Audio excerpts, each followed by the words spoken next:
界のサラダっていう名前のトルコのサラダなんですけど、あとこんな道なんでハイヒールやめた方がいいです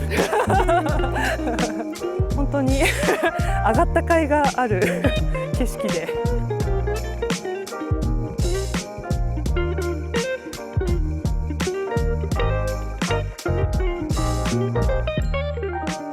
今月見亭を経営してます村田美奈と申します。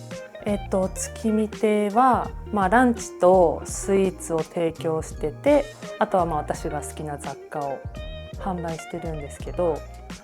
お料理は私が好きなというか世界のお料理を出すようなお店をやりたくて、で今トルコプレートをちょっと一部チャリティーで出しているのと、あとはスイーツも私が食べたいものを季節のスイーツフ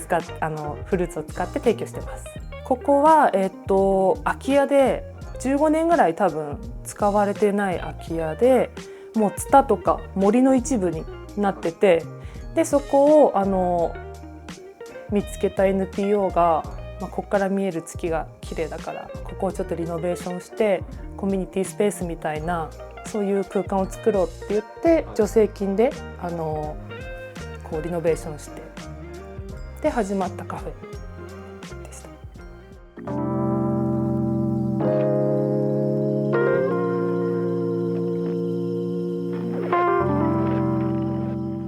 そうですね、カフェ巡りが好きで、昔はそうですね、カフェ巡りが趣味ですっていうぐらいカフェが好きで自分でもいつかやれたらいいなとは思ってました。前職は商社で海外駐在してまして、商社ではキューバとパナマにトータル3年半ぐらいいまして、でその前はJICA の青年海外協力隊で中米に行っててっていう感じです。会社員やってて、サラリーマンって自分のやりたいことやれなかったりするじゃないですか。もう雇われるの嫌だと思って脱サラして、で自分の好きなものを集めたお店がやりたいなと思って、で最初月見亭その時ここをリノベーションしたNPO が経営してたんですけど、そこにアルバイトで入って小さいお店の経営を勉強してみたいなと思って、でアルバイトからスタートしたのがきっかけで、1年後にここの経営をすることになって、でその NPO にはこの家賃と、月見亭っていう名前をお借りして、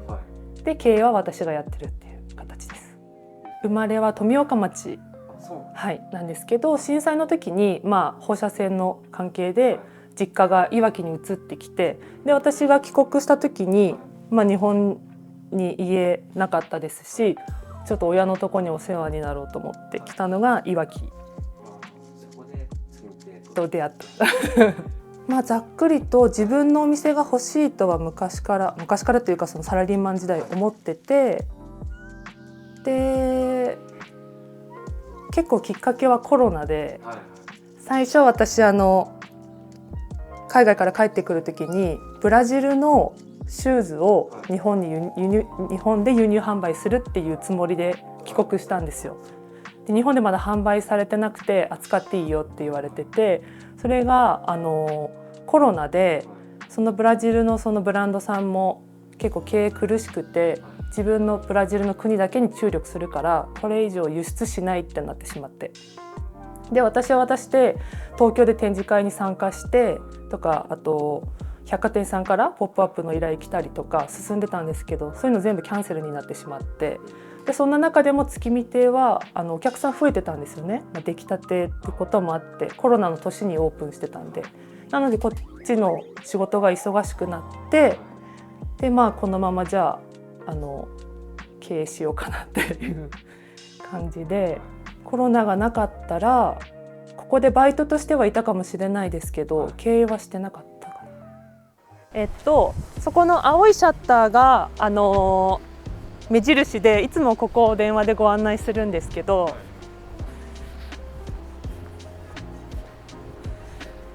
これ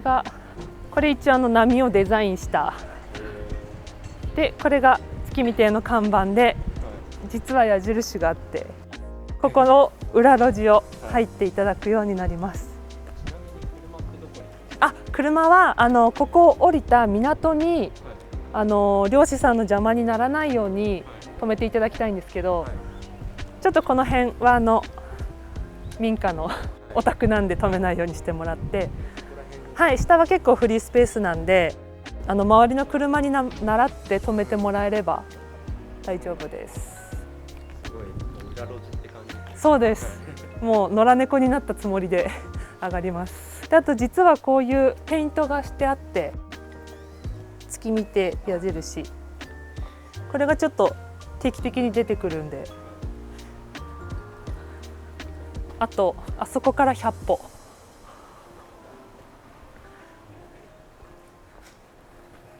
こにもお月様います。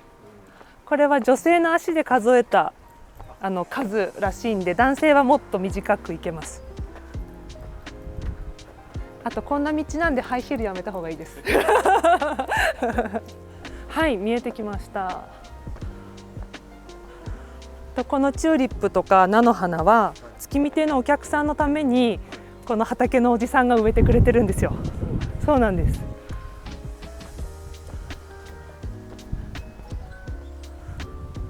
季節変わるとまた花も変わって、あと彼岸花が植えられる時もあります。到着しました。本当に上がった甲斐がある景色で、あとはちょっと運動したんでちょっと罪悪感少なめにご飯食べれるかなこちらが店内になります。テーブルは全部海を向いて座るようになってて、全席オーシャンビューです。これはコロナの時にこの配置にしたんですけど、多分今がベストな配置じゃないかと。ちょっと席数減っちゃったんですけど、お客さんの満足度は高い気がします。あとはお子様たちいるグループさんだとお座敷席で、あとお子様用の絵本もこっちにあって、はい、ご家族様でも大丈夫です。あとは雑貨ですね。今年結構お店の外でイベント出店もあるので多めに仕入れて、今こんな感じなんですけど、メキシコとコロンビアと、あとモロッコとインドとエジプトが今のラインナップになっております全部ハンドメイドで一点物なので、あとは私ダイレクトトレード、職人さんとかそういうグループから直接買ってるので、例えば東京に行けばこういうバッグも売ってますけど、価格が全然違う。無駄なマージンとか入ってない、ちょっとお安く買えます。あ、これそうです、バブーシュ。これ羊の皮なので、合皮のスリッパと違って皮が吸収するんですよ。熱とか汗とかなのでベタベタしなくて、あと中にちゃんとクッションも入ってるので履き心地が全然違います。でどんどん足に馴染んで育てていくスリッパですかね。はい、グラスとかもあるんですね。グラス、これはモロッコのグラスでハンドメイドなんですよ。なのでちょっと気泡とか入っちゃうんですけど、それもまた味で、はい、この前これ買ってくれたお客さんが、私もこれ持ってます、ビールとかコーヒーにいいですよねって言ったら、私花瓶に使おうと思ったんですって言われて、なんか品の違いを感じました恥ずかしくなった。あ、これ写してもらえます？これうちの母が作ってるんですよ。プロ並みですよね。これは羊毛フェルトなんですけど、ほわほわしたこの毛を針でぐさぐさ刺していって形になっていくんですよ。でいろんな色ミックスしてこういうグラデーションとか作るんですけど、で母ちゃんと東京で習ってディプロマ取ってるんですけど、なんか自信なくてあんまり販売できないみたいでなんでこれが10匹揃ったら月見亭で販売させてあげるっていう今で必死に作ってます。これまだ売ってないです。もうちょっと揃ったらこれだけでこの一面をちょっと並べようかなと思ってるんですけど、これも羊毛フェルトなんですけど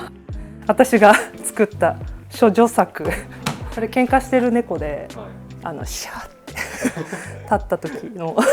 これも今雑貨少なかった時に一緒に並べてたんですけど、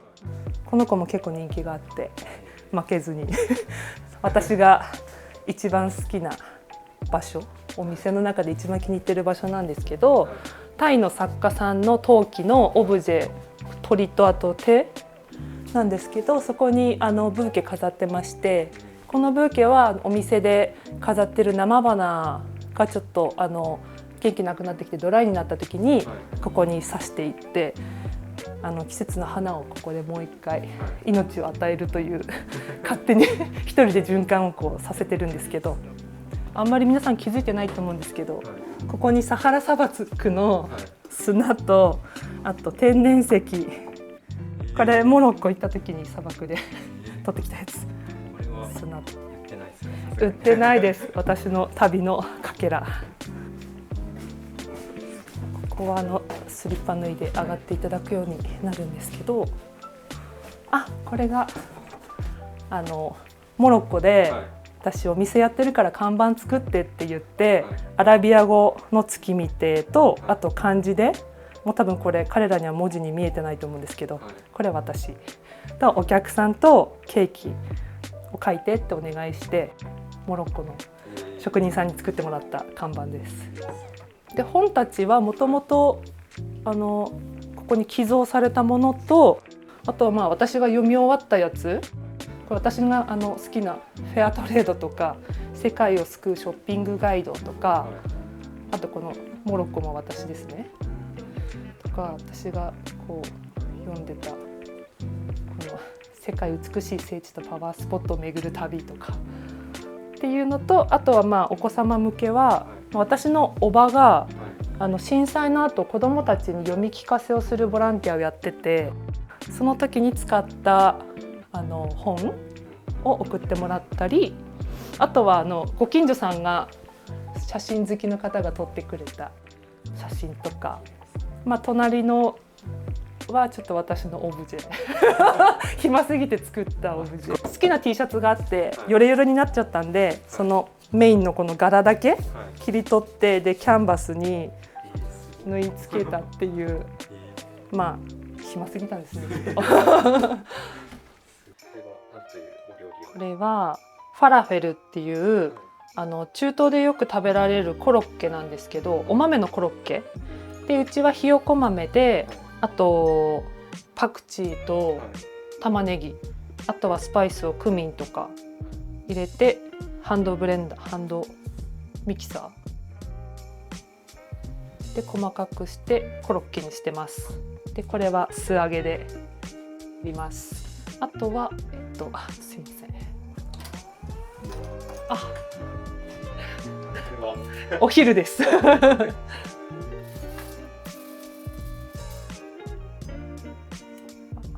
キッシュはもう月見亭で一番人気の食事と言っていいキッシュ。うちは今きんぴらレンコンでやってて、和食のお惣菜を入れても美味しいんですよね。であとキャロットラペは旬の金柑を入れてます。とこれが羊飼いのサラダっていう名前のトルコのサラダなんですけど、スマックっていう梅干しみたいなゆかり、日本でいうゆかりみたいなスパイス入れて、でこんな感じです。であとは揚がったコロッケとご飯をのせたら完成です。してますね。気まぐれワンプレートなんですけど、入ってるのがグリーンサラダときんぴらレンコンのキッシュと、金柑のキャロットラペと、こちらがトルコ料理で、羊飼いのサラダでゆかりみたいなスパイス使ってます。あとはフムス、真ん中のフムスがレッドビーンズのペースト、あとはファラフェル、これが中東でよく食べられるコロッケなんですけど、ひよこ豆と玉ねぎ、パクチーなど入れたコロッケです。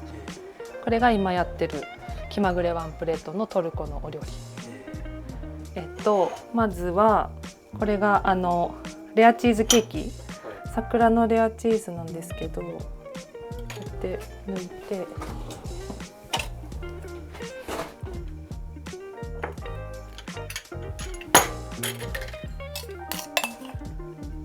ホイップをコーティングします。これもオーダーが入ってからやってます。こんな感じで、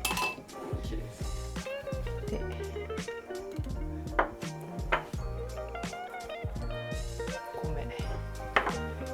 で、最近一皿に数種類のケーキを乗せて頼んでくれるお客様が多いので、こういう大きいお皿に、これはキャロットケーキで、スパイスとミックスナッツとミックスフルーツがたくさん入ってます。これはなんだっけ、桜のモンブランなんですけど、中にあんこといちご丸ごと1個と生クリームが入ってて、あとこれが桜のクリーム、これもオーダー入ってから絞ってます。手前が桜のレアチーズケーキで、中に桜あんと、あとレアチーズ本体に桜の塩漬けを刻んだものを入れてます。あとこの奥が桜のモンブランで、中は小豆といちご丸ごと1個とホイップクリーム、あと自家製の桜クリームでデコレーションしてます。あとこれが、キャロットケーキで、スパイスとミックスナッツ、あとドライフルーツがしっかり入った食感も楽しいキャロットケーキです。お料理は現地の人から習ってる。そうなんです。そうで、トルコも前の会社にトルコ人の同僚がいて、そこでトルコ料理習って、であと年末なんだっけ、モロッコとエジプト行った時も料理教室参加して、でエジプトは前の会社がエジプトにもオフィス持ってて、でそこに勤めてる現地社員の奥さんから家庭料理、エジプト料理習って、であとモロッコは料理教室参加して、で次やるお料理はエジプトかモロッコかのプレートをやりたいなと思ってます。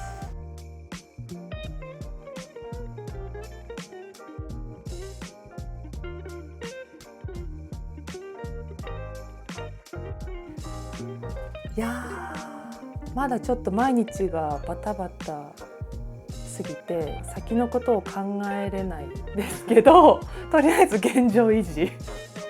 お客さんに飽きられないようにやっていくところが今精一杯ですかね。で結構メニューも頻繁に変えてお客さんがリピートしてくれるように意識してやってるんですけど、なのでちょっと例えば3年後の姿とか想像できないですもう必死すぎてよかったところはやっぱり私が好きなものをお客さんも好きと言ってくれるところですかね。美味しかったとか、この雑貨かわいいとか、ケーキのデコレーションが好きとか、私がいいと思ったものを一緒に共感してくれることが、小さいお店だからこそダイレクトに聞けるっていうのが、